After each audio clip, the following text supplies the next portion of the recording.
Is this thing on? Okay, guys, I just wanted to come on real quick. I absolutely appreciate you so much for coming into my platform. This is a first for me. I'm normally behind the camera, so I'm really nervous. I appreciate all of the support. Please like, share, follow, subscribe on all of the platforms. You can follow Fashion Forward TV on YouTube, Instagram, Facebook, Twitter. I'm here, guys. Let's talk about fashion. Now, I just want to introduce this first episode. I taped it probably June. It was mid-COVID. So I'm talking about a lot of the COVID stuff. It may seem a little dated for you, but I'm going to catch you up to speed starting next week. I'm going to drop a couple of episodes to get you up to speed to where we are on the fashion calendar today. It is definitely red carpet season. We're not going to miss any of it. Stay tuned weekly, and I'm going to provide fashion, and I want to have a conversation. So make sure you leave comments. Let's discuss it, because I'll discuss that stuff on my show too. Thank you. Enjoy the show. Hello, fashion friends. Let me take this off. Hello, fashion friends. Thank you for tuning into my first episode of Fashion Forward TV. I'm your host, Christian Allen. Now listen, weekly, I'm gonna break down all of the current fashion news and events, and I have a lot to cover today. So let's dive right in. Today, I'm gonna talk to you about all things COVID, from the beginning until now. Come on, take this journey with me.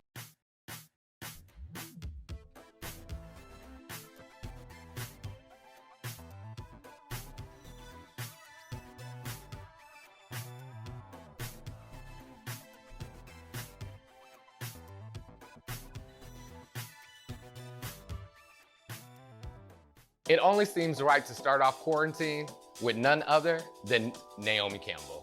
Now look, take a look at this. Amazing, right? Yes, it's just a hazmat suit.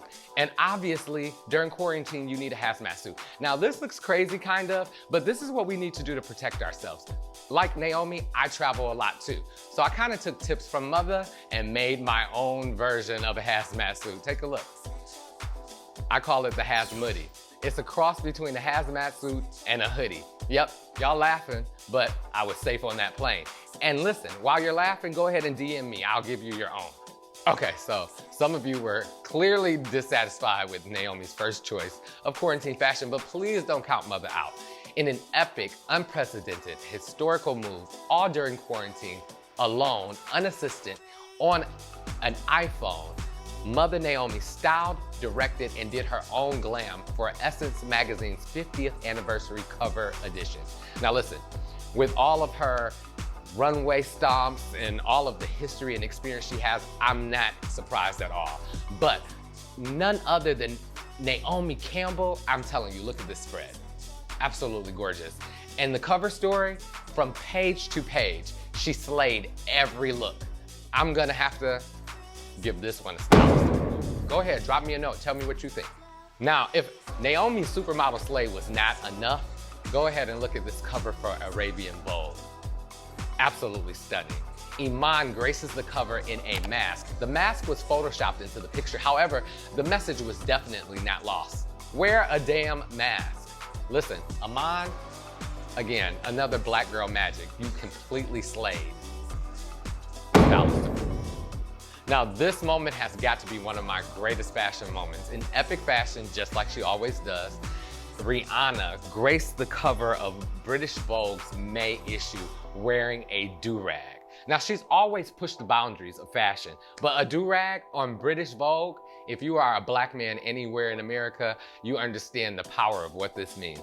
Listen, Rihanna, this whole spread is definitely stylish. Now let's just stay on Black Girl Magic a little bit longer, because y'all keep doing epic things. With COVID still looming around, the future of fashion is completely unstable. I mean, I don't know when we'll have another fashion week, but the creative director from Hanifa Official, Anita Miveb, I think I said that correctly. If not, Anita M. You can find her everywhere on Instagram because she is blazing a trail for African, Black designers, and all fashion designers alike. What she did was, she created a whole fashion show where the dresses and the garments looked like they were walking themselves. It was all digital. Take a look. Incredible, right? I think so too. And it answers a lot of questions about social distancing or Are we gonna miss fashion collections on the runway? But the only question I have now is for the models. What do we do about models? Runway models are a thing. It's a whole career that could possibly be eliminated by this COVID thing. So I think this is a great idea, although I wanna hear what you think. I'm gonna say it's stylist approved, but let me know what your takes are. Carole Baskin. Killed her husband, whacked him. Yep. I'm talking about Tiger King. Now listen, I am still talking about fashion because Tiger King, Netflix gave us the one train wreck that we did not know we needed. And I don't know if you want to call them costumes, but Joe Exclusive definitely had on some crazy fashion. And if you can call that fashion, it is what it is, the best of what a hillbilly Tiger King can give you. But I'm gonna say it did inspire a whole sneaker trend. Now Nike went ahead and took on the Tiger fashion and they created a whole line of Tiger King inspired sneakers. Take a look at them. We have the Air Max 1 Joe Exotic, obviously. The Nike Air Wildwood ACG Doc Antle. The Nike Air Force 1 Jeff Lowe. And my personal favorite, the Nike Air Max 95 Carole Baskin. Yep, Nike, I definitely approve of this statement. Now sneakerheads, if a Carole Baskin inspired sneaker was not enough, oh my God, the greatest sneaker collaboration ever just happened. Jordan and Dior. Now listen, they created a capsule collection that is so dope. It has people spending their stimulus checks to get a pair, if you can, because they're sold out everywhere. And their original retail price is set at a shocking $2,200. For a sneaker, I mean, it is a Jordan, it is Dior, but you can't find them. So sneakerheads, you know how this goes. You collect them and then you resell them. So the going resale price on the internet is a whopping $10,000+ plus. I mean, that is a whole car. And right now with COVID and my stimulus is not gonna pay for another car. So Dior, you will not get my money, but I look in envy. So because of that envy, Dior, I'm gonna have to say stylist approved. Hey, and if you wanna send me a pair, I'm a size 11. Now listen, children, this next segment is brought to you by the word entanglement. Yes, say it with me, entanglement. Now, August Alsina in this whole situation, I could really care less about. But what I can say is that he has a good relationship with his wardrobe, if the one with Jada isn't working out. In his explosive interview with The Breakfast Club's Angela Yee, August was seen wearing a plaid splice blazer from ASOS. And yes, the best part of it was only $148. So this is a high-low. If he doesn't have a good relationship with Jada, at least he has a good relationship with his wardrobe.